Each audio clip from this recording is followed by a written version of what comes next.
Hi and good morning, everybody. Welcome to this very special edition webinar that we are hosting here today with Traffit and Talent.com. A very great partnership, if I do say so myself.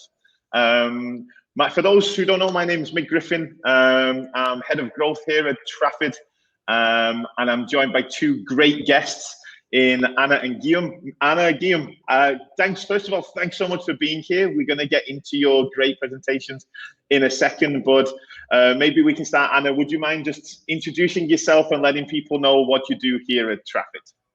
Yeah, I'm Anna, and I'm the Chief Evangelist here in Traffit. Most people, when they hear Chief Evangelist, they say, what? What's that? What do you do exactly? Do you preach? But I must say that, yes, we can say somehow that I preach. I try to get some information from the market to make Traffit perfect, but I also do all the things to introduce Traffit to the market, all its features, all the problems that recruiters have, and Traffit is solving them. This is my job. Okay, perfect. And Guillaume, as I understand it, you are looking after partnerships at Talent.com. Would you mind sharing with people just a little bit what Talent.com is for those who haven't actually, been introduced in your role there? That would be great. Okay. So what Talent.com is a job aggregator, just as others in the market. We used to go under the name Nevu, which is a Finnish word, and not many people speak Finnish. So we are switching to Talent.com, which is, well, better in the recruitment area. I'm in charge of partnerships and alliances in Talent.com. So basically, I'm reaching out to other companies that are providing services to the same clients, such as Traffit. That's why we established this great relationship and this great partnership, so that we make life easier for the clients in the end. Perfect. So as I see that attendees are joining, we are going to get started in a second. But first, for those who have joined, please remember that you have an option to use the chat room. We'd love to hear if you can hear us okay. If you can see our screens, that would be super helpful. And we are super happy to hear where you're joining us from today. So please feel free to use our chat function on the webinar today. We'll engage as much as we can. And we'll also be super happy at the end of each presentation to open up for a couple of questions if we have time. Just to let everybody know, the way that this is going to work today is first we are going to be, Anna is going to take the stage, and Anna is going to be talking about how to recruit remotely while keeping a human touch. So a really great topic for us today, a challenge that a lot of companies have had to kind of deal with before they were even ready. We've all been pushed into that online virtual mode. So really looking forward to that. Anna's presentation will go first, and then we'll have some Q&A at the end. And then after Anna's presentation, Guillaume will take the stage and we'll be talking about how to diversify your candidate pool so that you can achieve successful recruitment. I know there's a lot of great information in that presentation. It was hard to find the topic that really gave it credit, but I guarantee that anyone that sticks around and watches this, you're gonna go away today with some great tips. And our goal is really simple, that after joining our presentation today on our webinar, you're going to be able to go away and actually just recruit better. That's our goal today, to give you those kind of tips. So with that in mind, great to see. Anika, thanks so much for letting us know you can hear and see us. That's always a benefit.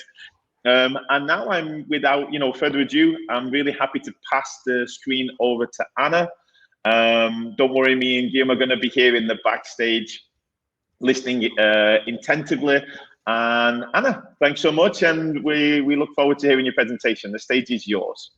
Okay, awesome. The stage and the microphone. So let's just share my presentation.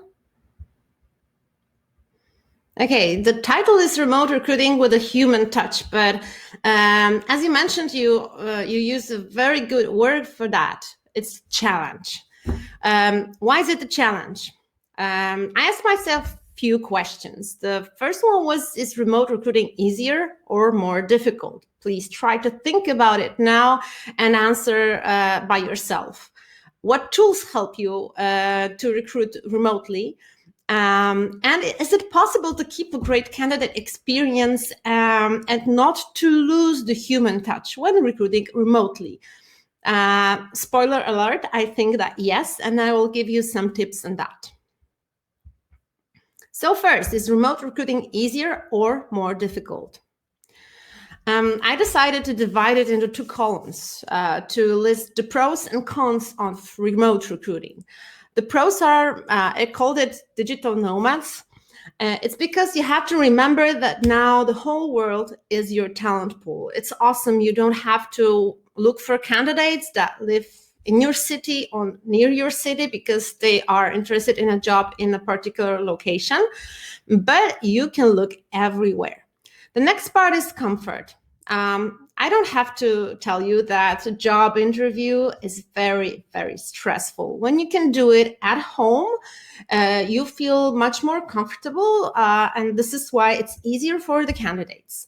Besides tools, there are many great tools that help you in recruiting remotely. So you have a wide range of tools you can choose from. On the other hand, there is the lack of the human touch. The person is not visiting you in your company, at your office, so he cannot feel the atmosphere. And besides, I called it relations and loyalty. In my opinion, it's easier to ghost. I mean ghosting in recruitment. People you haven't met before in person. So if you just met someone online or just wrote on LinkedIn or via email, it's easier for people to start ghosting. So this is a huge challenge and difficulty that recruiters face. What tools help you with remote recruiting? Here, I also divided it into 2 columns. The first one is the recruiting team, because you have to remember that not only the candidates are remote, but also the recruiting team now very often is not in the same location. So you need some tools to cooperate effectively. Here comes the ADS that you can tag other people in the notes, for example. You can exchange the candidate email history. You have Google Drive that helps you to share documents, but you have also Slack where you can make groups, discuss, share documents. On the other hand, you have the tools that help recruiters and the candidates to make the process more effective. I mean, for example, Calendly. I love it. It's easier for the candidates to choose the date of the job interview from the recruiter's calendar. You have Zoom and Meet, so that you can feel almost like you were talking with someone in person. You have Traffit that helps you, as an ATS, of course, that helps you to keep the perfect candidate experience. For example, thanks to thank you page after applying or email automation. You have the Examogram to check the language skills. You have DevSkiller to check the IT skills. You have the Typeform that helps you to create online surveys. You have Authentic for signing documents. So there is a wide range of tools that help you in doing all that remotely. But the most important question today is it possible to keep a great candidate experience when working remotely, and how to not lose the human touch in it? More important than ever, I have 2 points here. In my opinion, that is career site and social media. Because career site, this is the place where the candidates come to find information about your company.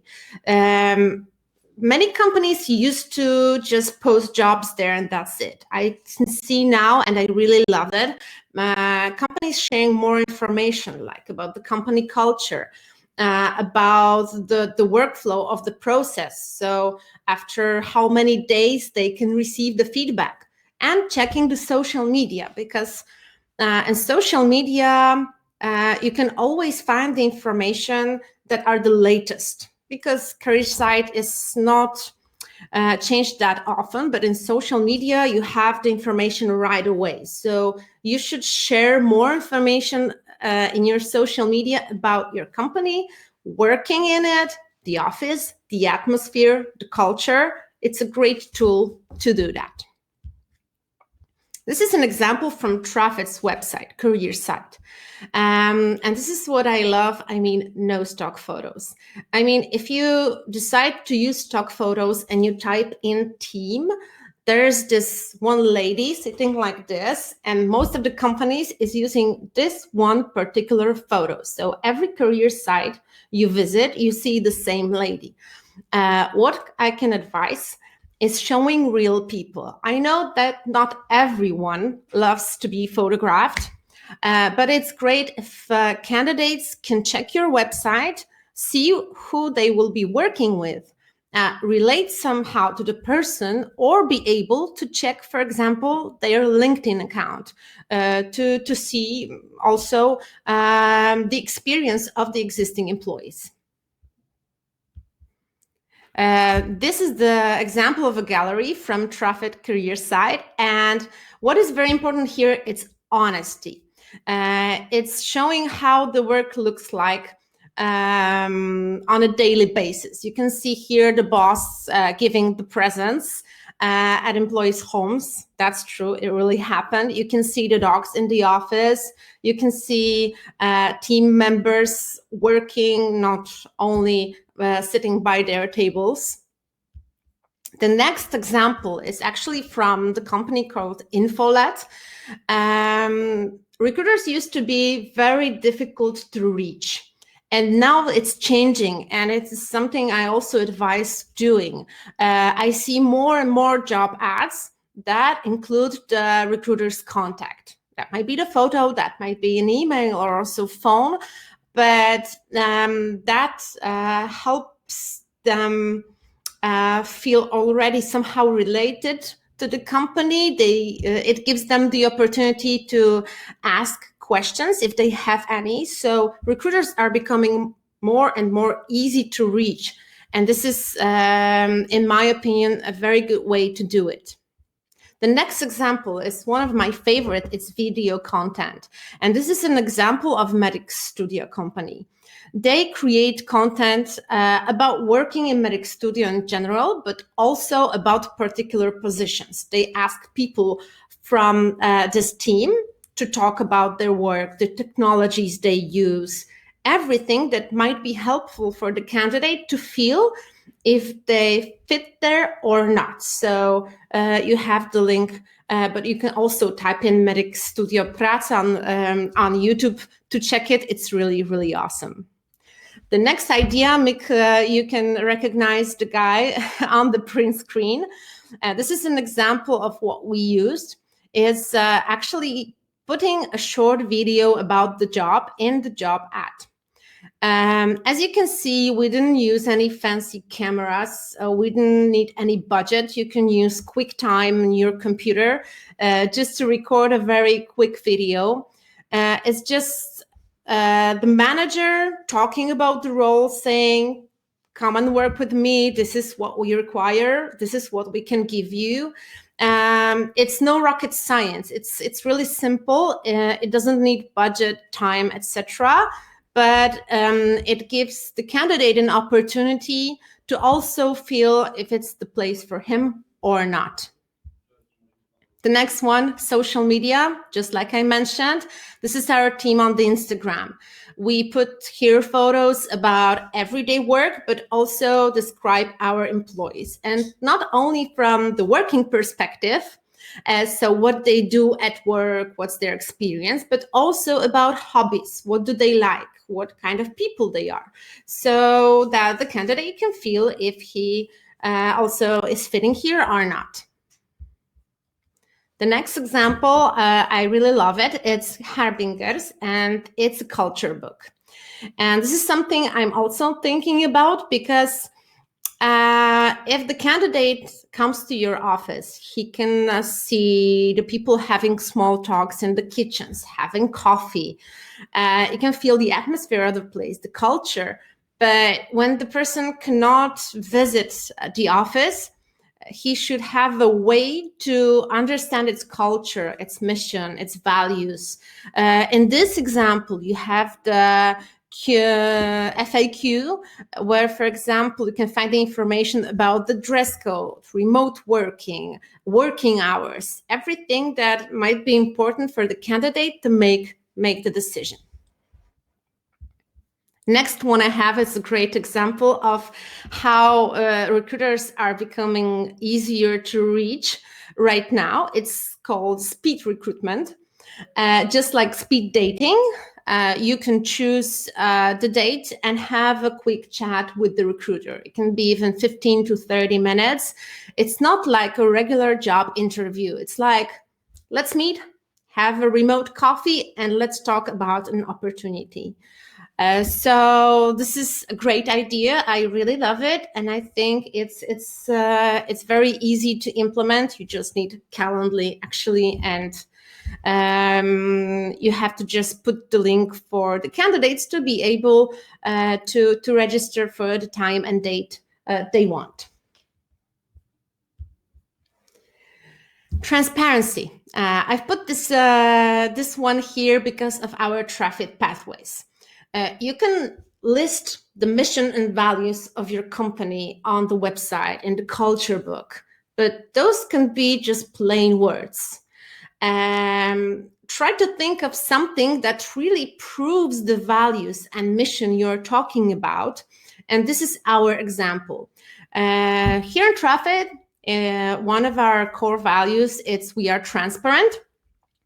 And we didn't just type in "we are transparent" and that's it. We decided to publish Traffit pathways that are career and salary paths for all the team members, but also for the candidates that might want to join.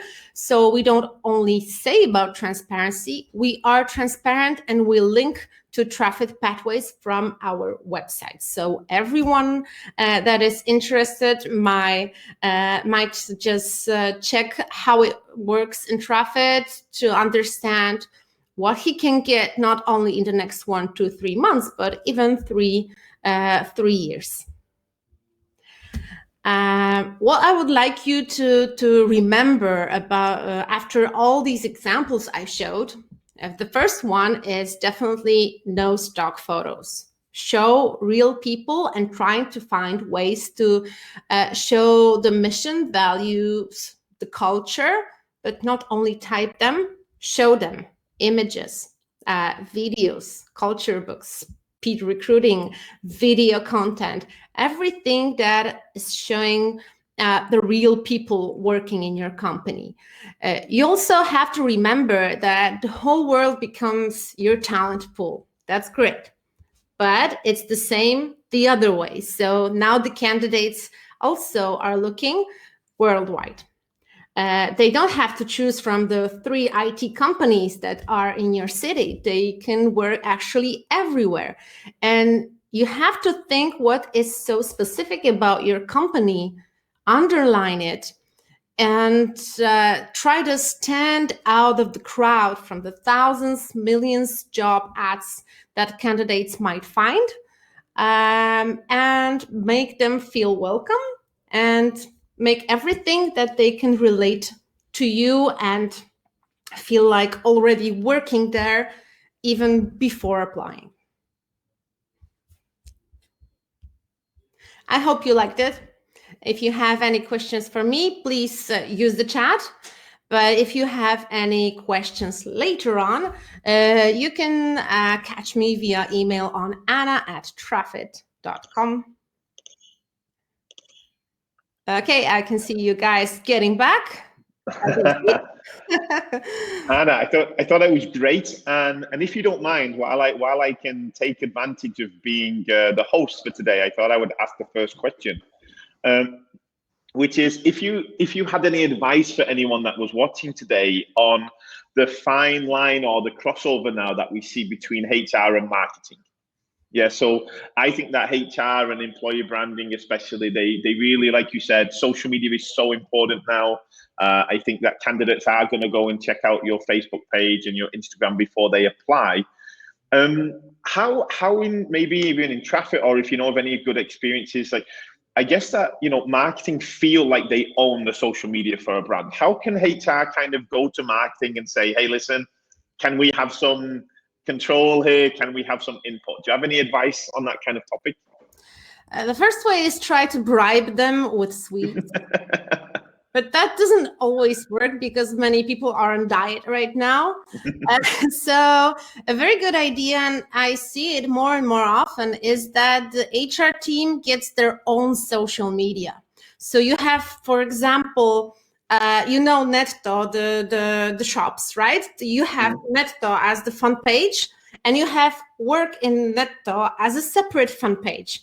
And it's really alive. There are potential candidates, but also employees typing, commenting, putting photos. It's really alive. It's really awesome. So if tweets don't work, try to consider making your own social media. Why not? Well, your own YouTube, your own Facebook account, for example.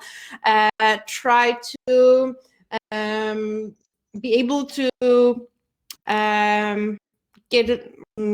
get the control over the career side, because it's also very often that HR people cannot type like the text there, or they can just send someone the job ad and asking, please put it there. Maybe it's a good idea to give HR people more options to actually reach the candidates, not only wait for the CVs coming. Yep, I think it makes. I mean, I really like this idea. I think, again, I think some brands have done this really well. Yeah, where they just have a separate account that is, just for recruitment, just for employer branding, because it is hard to mix kind of talking to customers and candidates on the same channel. What we did at Traffit is we kind of really just gave Instagram for employer branding, right? And we kept Facebook for, customers and potential clients. So we also chose a channel as having its own kind of persona. But I think that's a great tip. You can just build your own and start it over, and, don't worry about trying to, kind of get marketing to understand the employee branding side. So I think that's really awesome. And I'm going to ask you for one last question, and then we'll move over to our next presentation, which is, you gave a lot of really great advice around, using career pages, about giving the recruiters some face time and giving them a human presence with photos and so on. If you had to choose, what's the first thing that someone should do tomorrow? Like, out of all the tips, what's the one that you go, this one is going to help you the most? Like, do this one first. Career side, I suppose, because if candidates, even if they find a job on job boards, on job search engines, they very often say, that sounds nice, but I don't know the company.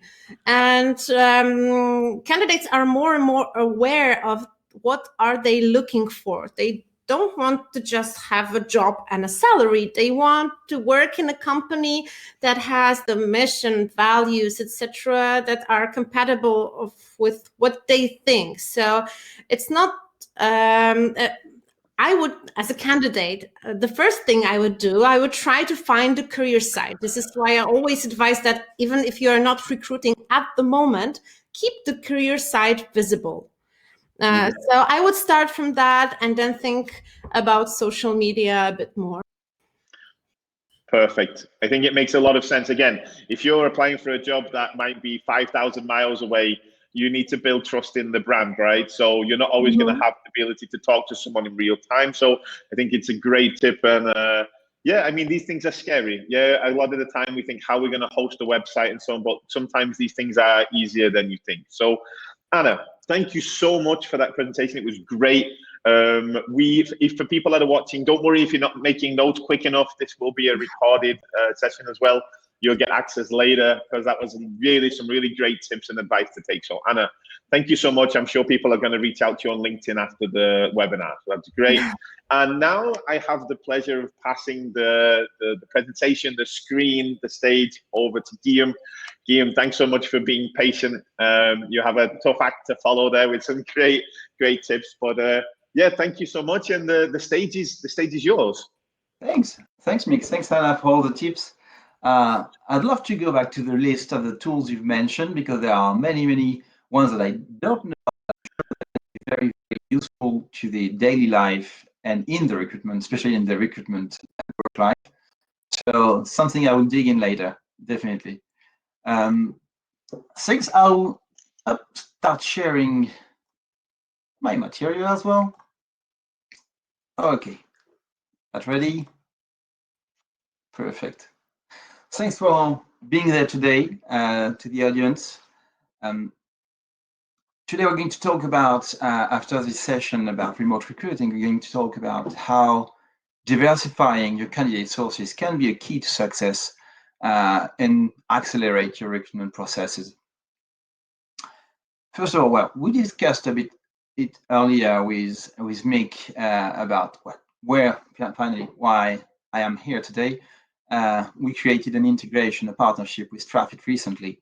We're a pretty young actor in the Polish market, but we're growing fast, and that's why I think we catch up the attention of Traffit, and we were very pleased to be able to integrate Traffit, and that way make it easier for the clients using Traffit to post the jobs on Sun.com and beneficiate from a new candidate source. Very, very quickly, and who we are Job Aggregator. As we said in the beginning, we are present globally. The thing is, and I think that is interesting about us, what makes us a bit different from other job aggregators, is that we are Swiss Canadian. The founders created the company, created Nevu in Montreal, in Canada.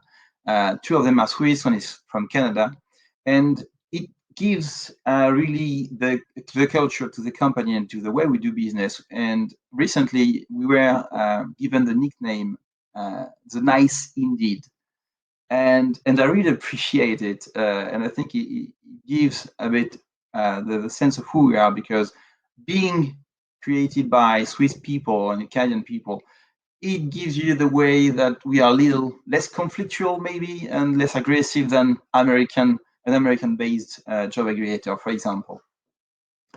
So we already, I'm switching this because we already discussed it. Just a slow step here because, well, Traffit is it is mainly about Poland here, and to us, Poland is more or less a very recent market. 4 years ago, we didn't exist there. We're growing fast, and that's why we catch up, I think, the attention from Traffit, and we are able to do this great partnership. We're growing fast there, 33% per year. And at the moment, there's a great opportunity for people to start using us and trying us, at least, because we get more clicks than jobs. So there are candidates waiting for jobs, basically, on our platform and waiting for you. Getting now on the subject of diversifying the candidate sources. You all know that, well, basically, the recruitment processes have evolved drastically in the last 20, 30 years. Some of you are probably young enough to have never used a newspaper to look for a job. I did in my early years. And then internet came up, basically, and everything changed and is changing so fast now that you have so many different sources to use potential. Yeah, you feel old. Me too, a bit, actually. So today you can use so many different sources as a candidate to look for a job. And on the other way around, there are so many sources that a recruiter can use to attract candidates. In the past, now you have job boards. The thing is, job boards are like many, many different interfaces. It's complicated for candidates to go through every job board for every job and choose the one that is right for them.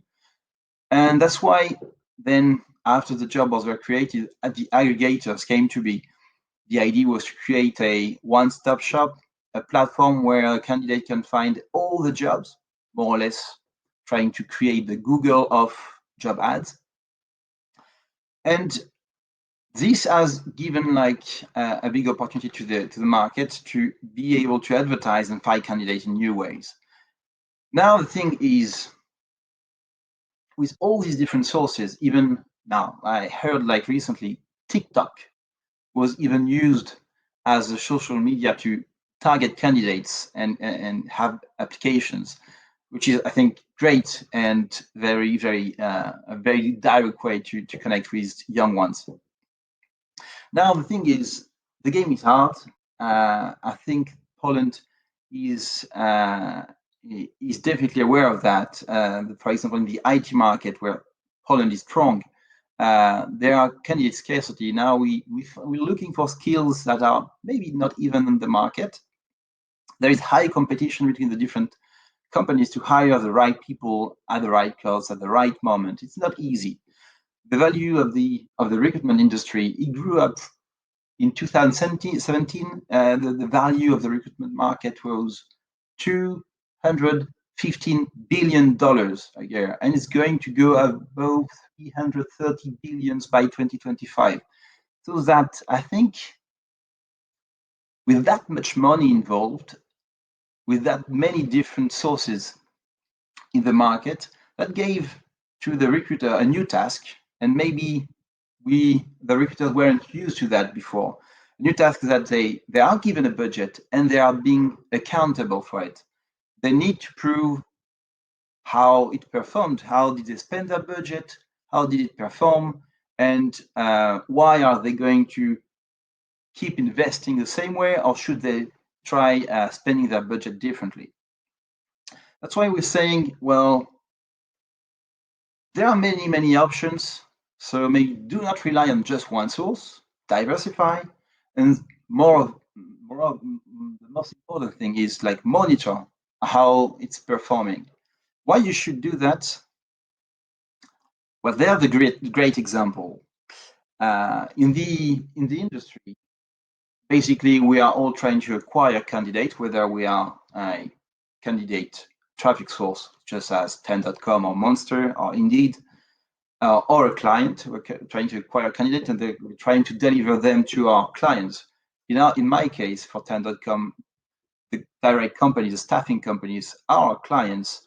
And in the case of recruiters, you have internal clients, the manager who is hiring for a specific role, and you're in charge of recruiting this person. This is your internal client.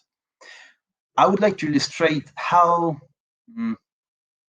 maybe dangerous it could be to rely on just one source. And in this case, this is Monster. Monster, I don't know if you recall this history. Monster was very, very, very big in the first decade of 2000. Basically, life is beautiful. They were living their best life in the first years of the 2000s. They were the biggest job board globally. They had traffic candidate coming. And to support the growth, they started relying on external sources.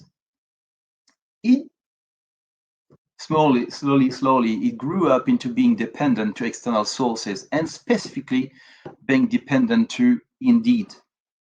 The thing is, they grew up so dependent that one time 35% of the traffic in the US came from Indeed. That thing happened. It always happens. Indeed stopped indexing their jobs in 2015. So in one go, they lost over 35% of their traffic because mainly who used to be their partner became a competitor. Indeed did that, and they grew up through the job boards, and then they started being independent from them. That was a huge loss for the job boards. Then Monster got acquired by Randstad at the end of 2016, I guess, and things changed. Thing is, at the moment, I know that Indeed is doing the same. They are targeting now the temporary staffing agency business, as they are starting advertising a lot about Indeed Flex. And I know that yesterday, I read something about Indeed starting a new kind of ATS. They are targeting, who could be your partner, they are targeting the rest of the industry. So We need to be aware of that. And how we can be aware of that is, well, measuring. So in order not to stay in a weak position in front of other providers of candidates, we need to measure stuff. The first thing is like, well, we need to make sure what's our position. Are we in danger? Are we in a safe zone? How will you measure that? Then when you know as a recruiter what's your position, are you safe? Are you performing well? Maybe you can say, okay, I have this money invested in, let's say, 5 candidate sources. Let's try something new from time to time and see if it's bringing value or not. So first step, and it is very important to do that. Traffit would be the way for you, because basically all this data, most of the data actually can be found into your ATS, into Traffit. So first of all is like, know what you want, know where you're standing. We have here 4 different KPIs that you can use, and it's quite easy. First one is the cost per click, and it is important to measure how many clicks your jobs are getting on the different job boards, on the different candidate sources platforms, because, well, basically a candidate, you know that today candidate is going to see your job if it's done well, if it's attractive, just as Anna described it. It may be is going maybe to make the candidate apply right away, but it's probable as well that the candidate is going to take time, look for different information, and maybe within a month, a week, a month, 6 months, is going to say, okay, now is the time for me to change job, and is going to think back about your brand, about your jobs, and apply. So the more clicks you get, the more visibility and you get as well, and the more like candidates have your brands and your jobs in mind. This has a cost, obviously, so that you need to say, okay, within a month, I got 1,000 clicks, for example, from this source, and it has cost me X. And then you can measure, you can get the cost per click of this platform. Then, well, second KPI would be what we call the CPAs, cost per applications, because it's good to be in the mind of your potential candidates, but well, you need something to work on. That's applications. So the idea there is to say, okay, measure for the same period from the job boards and the candidate sources you're working with, how many applicants you get. That means, well, gives you about the cost of acquiring a candidate. And you will see that some sources are very expensive per candidate, but they provide maybe very qualified candidates. This is the third step of our KPI process. Defining how many clicks you get, how many applications you get from these clicks, and then how many applicants are qualified, meaning when you've gone through the first part of selecting the candidate that you're going to present to the manager. Let's say you've done a short list of 3 candidates. Well, these ones are the qualified applicants. Maybe you're not going to hire a single one of them, but they were good enough for you to say, this one, they have something that is different, and I want them to see the manager and maybe have a chance at the company. When you know that, you know if a source that can be maybe very expensive in terms of cost per applicant, that is sending you only very qualified applicants, meaning, okay, that's interesting, maybe you should invest even more in that. And last thing, in terms of KPI, after going through the clicks, the applications, the quality of the applicants, it's, well, how many do you hire from a source, and how many do you place? So more or less, how much money do you make from it, or how quickly how often do you hire from a single source? There could be definitely some sources that are very average in terms of clicks, applications, but then you don't place even a single one of them, of these applicants. That means maybe you need to think back, okay, I've always like invested in this job board but in the end, it's gotten old, it's not performing well, I don't hire from this source. Let's do something different. So once you've got that, you know where you're standing. And you're going to say, okay, I know where I'm standing. I'm going now to prioritize. So if I do something different, I'm going to decide on which position. Maybe I'm not starting to change the way I'm spending my budget for all positions, but I'm going to target a few positions and say, okay, I'm going to start doing things differently. So now that we've measured, we're going to diversify. Instead of spending the money in the same way as you did before, you can take some job boards and then pick a few aggregators. Let's say talent.com. Obviously, I'd love you to, but it's not. We're not the only option. And then you're going to say, okay, I have some kind of budget. Let's invest here. Let's invest it with you, and we'll see after a period how it's performing. So you're going to have to decide the period. Are you going to monitor that weekly, monthly, quarterly? The budget you're going to spend, and how you're going to evaluate success. So based on your KPIs, depending on how the new candidate sources perform compared to the older ones, then you'll see if it's bringing value or not. So we at talent.com, we are doing exactly that. During COVID-19, for example, last year, it hit us as well. We became more cost sensitive. We started measuring how the partners, how we are acquiring our candidate traffic, and we started optimizing. The idea was, well, we are growing fast and we need to keep growing and acquiring candidates. So we started diversifying how we acquire the candidate traffic. You see here, we have many different ways to acquire the traffic, the candidates at talent.com. Email alerts, the direct traffic, partners, modules we have that bring value to the candidates, social media as well. The idea for us there was to measure, to elaborate some KPIs on each one and say, I'm going to change stuff quickly because the pandemic, the close down during everybody going to home office, well, it impacted us well, importantly. So in the end, doing that, despite the pandemic, it led us to in an increased conversion rate. To us, doing this exact strategy, it has led us to improve the way we work with our partners, and it has led us to be able to send more qualified applicants to our clients. We defined some KPIs, we selected some jobs so that we send it to the right people, we share it on we try to have a different way of acquiring our candidates, and then we measure.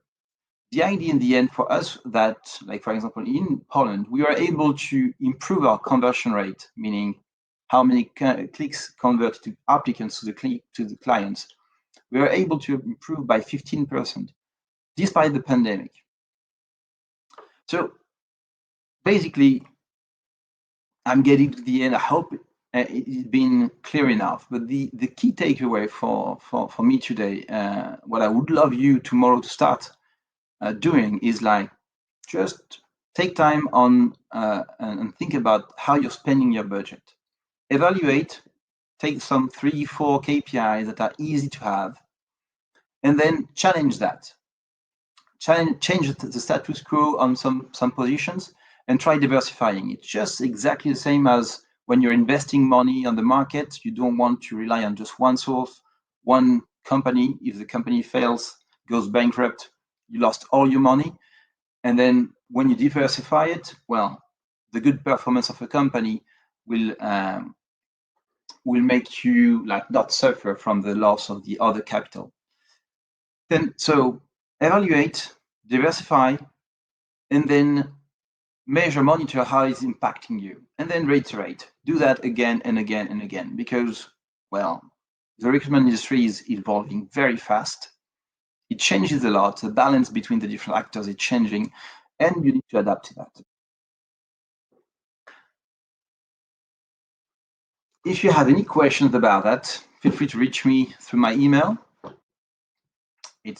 I'm very French, so maybe it's not easy for you if I pronounce it, but you'll be able to pick it up. And then if you have questions for like more business side, I have a colleague, Sarah, that you can call as well. Perfect, Guillaume. First of all, thank you so much. Super, really, really insightful. And again, for any of the people attending the webinar that don't have a chance to write on the chat, please reach out to our speakers by email, find them on LinkedIn. I'm sure they're going to be super happy. And I wanted to, again, I'm going to abuse my right as host to ask the first question and jump the queue a little bit. And my first question is basically still, I think knowing from Traffit clients as well, still one of the biggest challenges is not enough candidates. Yeah, we are still trying to get a wider base to make a choice. But do you believe that on the market there is also a challenge, which is too many candidates? You know, I don't think, like you said, I think that people can't just count the cost of candidate as being the only KPI, right? There's got to be a balance. Yeah. So well, the thing is, the situation where we are is the balance switched to candidate. They have more like decision power, and I was mentioning that the candidates now, they are using so many.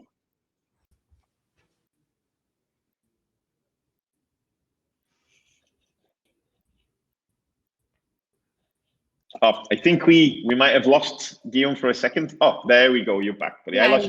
I lost you for a second there. Sorry. It's okay.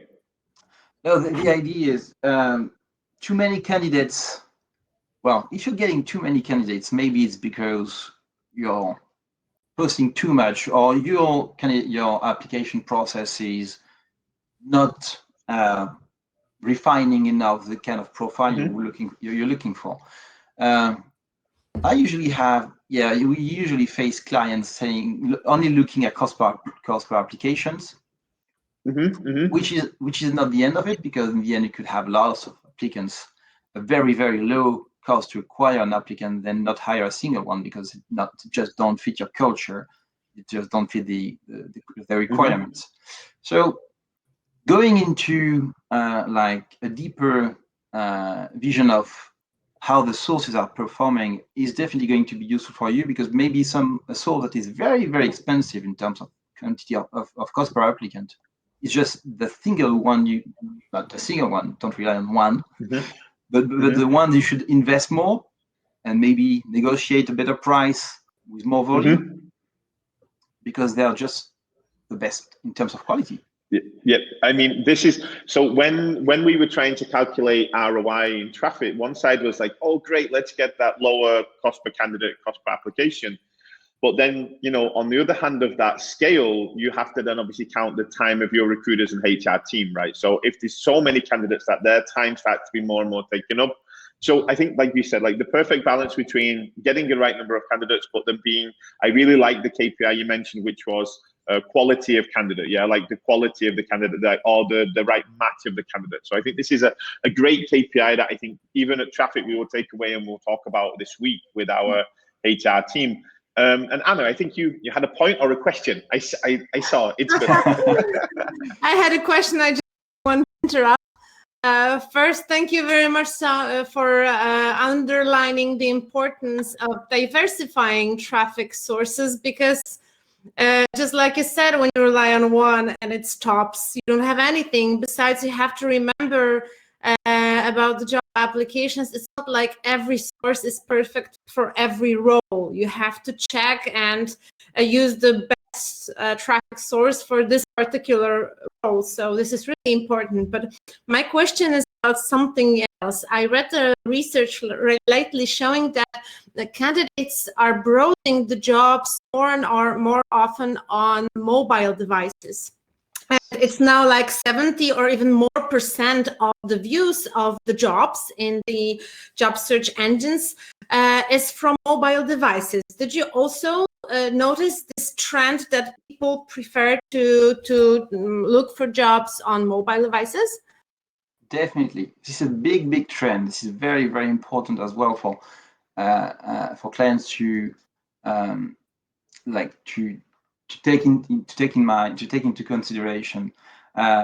We've had a switch from less than 50% of candidates looking for jobs on our platform, then reaching up to 75% depending on the countries, going through the jobs on our platform, but from a mobile device. So the idea is that what we've understood after doing different candidate surveys is that candidates will look for jobs. If the solution is easy to apply from a mobile, and they are at the situation where they want to apply, they will even do it through a mobile. Many candidates will still go to their computer after finding the right jobs, and then do the application process, go through it through their computer, because it's easier if you want to adapt maybe the Word document, their resume and everything. But if a conclusion for the companies, that they should really look at their application forms and check if they are responsive, because I noticed that some companies, there's a job that it's presented really nicely on the search list, but then if you go to the career site and you do it on mobile, it's impossible to read. So maybe that's another tip that people should get from our today talk, to check if their application forms are responsive. This is the biggest, highest importance at the moment, when definitely everybody is using their mobile phone. And well, what worse experience is there than you're checking jobs, you're finding a good one, you click on it, you get to the job, the career site is beautiful, the job offer is beautiful, but then you click on apply, and then it opens a page. I have some big ATSs global that do that still. You get to on a page where you have to create a profile, and it's not responsive, and it's just like, okay, I was going to apply as a candidate, and then, well, no way. I'm not even seeing where I should put my information. No, I don't see any point in registering either. We know that candidates are more and more in control every single day, right? We have to react to them. We have to make things easy for them. So what I will do as official host, and we have a question from Tomek. I'm wondering, how should I set the point when I should stop putting more and more money in sources? I think this is a great question. So I think I can first ask this to you, Guillaume, which is, sometimes sources don't pay or don't bring the candidates and you stop. Is there also a good point to kind of go back and check on them? Like you said, things change quite frequently in this space. Yes, definitely. Like, for example, I describe the case that I know best is Tan.com. Tan.com, well, we are able to diversify our candidate sources based on the jobs we get from our clients. So we may, like yesterday, not like last year, like 2020 was a year for the gig economy, Amazon and the ones like that. They grew a lot. We were not the big partners with them before that, but we were able to adapt to their needs and target the kind of candidates they were looking for, and then they became big partners from us during all 2020. So the idea is, yes, definitely, you have different tools on the internet that can give you a nice overview of how performing a job board or platform is doing, and if there was change there, going back from time to time to test is a good thing. And never stop trying something new. Don't be afraid of even going to TikTok. I think companies that are already going to TikTok, they are doing the right thing there. It's sending the right message of being modern and agile. I think it's right. I think it's a really good point. Anna, would you have anything to add on that? I mean, when is a good time to go to a job board? When is a good time to leave a job board? What's your thoughts? Honestly, Always keep. I focused on the second part of this sentence. I mean, at the end, is there any rule on how I should calculate the maximum cost I should pay for a candidate? So I was thinking that there is no cost that you can say it's okay, because the quality counts, not the quantity. So even if you get 3 CVs and you pay for them like $1,000, you would say, wow, that's a lot. But what if it's like a big data developer who earn a lot of money and will give you huge benefits for your company, and you get only 3, but 3 perfectly matching? That's not a lot. So like calculating the cost to pay for a candidate, it's not a way for saying if the campaign is okay or not, is it working or not, because the quality of the candidates, not only the quantity, is important. I think I can add in, I remember seeing a great topic from Slack as well around this, which is actually now, in the past, I think a lot of people have been comparing like, okay, if I was paying an agency or a headhunter, the cost would be this or that, right? So they tried to work out the budget in that respect. But what Slack started to do was actually count how much as a company are we losing by not having that recruitment filled. Yeah, so especially we know that in the IT space, this is really well calculated. A lot of IT companies, they know now just why they need to fill that role. But a lot of companies I know now are be able to see that, you know, every month that we don't have this developer, or every month we don't have this head of sales, we are losing potentially this much money. So I think you've got a really nice 2 sides of that as well. So it's a great question, Tomek. And I think, you know, ultimately, like Anna said, and Guillaume and myself, I think this number for a lot of companies is X right now. And it all depends on the value of the position and how scary it is not having that person. So what I'm going to do is I'm going to pause. We are coming up to our 60-minute mark. So I want to grab us there for the time and say again, really, really big thank you to our two presenters today. It was extremely valuable content. I urge all of you who are watching this to find them on LinkedIn, ask them questions, especially if you've got something specific. I know that both of our presenters are really, really open to the community, and they're great sharing knowledge and experience. So thanks again, Anna, Guillaume, thank you especially. Thank you to the audience for spending some time with us today, and we'll see you on our next webinar. Thanks a lot. Thank you.